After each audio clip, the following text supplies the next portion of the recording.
Ну, это фильм, вот, в общем-то, он как позиционируется как документальный. На самом деле, конечно, это вот то, что можно назвать научно-популярное кино, потому что фильм рассказывает о тюльпанах, о диких тюльпанах. Главная идея фильма, что родина тюльпанов Казахстан, потому что все видовое разнообразие тюльпанов в мире составляет порядка 100 видов, из них 40 у нас растет, поэтому мы по праву являемся вот родиной тюльпанов, и никакие близлежащие к нам страны не имеют такого количества видов. 20, 10, у нас больше 40 даже.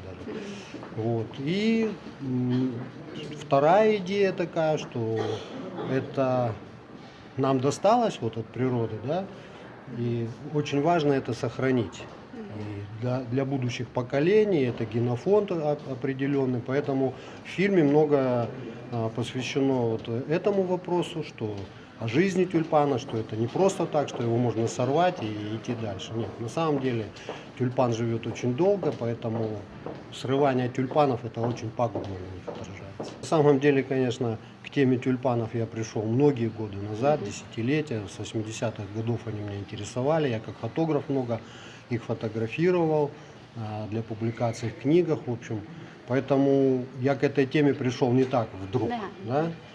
И вообще съемочный период у нас очень маленький, 1 месяц всего. Понятно, что я снимал гораздо больше, там есть кадры и предыдущих лет, потому что, вот, допустим, в этом году цветение не было таким бурным, как бывает в некоторые годы, но, к счастью, у меня были вот съемки позапрошлого года, когда тюльпаны прямо вот полями цвели.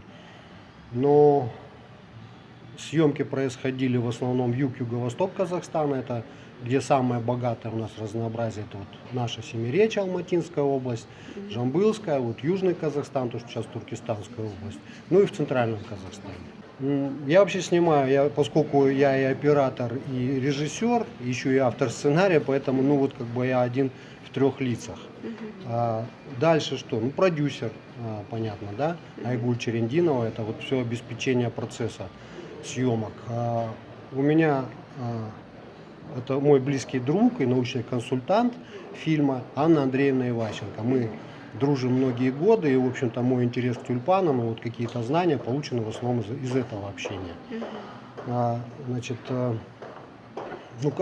понятно, что очень важен в фильме звук, значит, музыку написал Хусейн Изатилоев, и прекрасный вот, как бы, у нас звукорежиссер, я считаю, что это вообще в фильме очень важный такой момент, как озвучание после этого оживает, это Адиль Доскенкиров.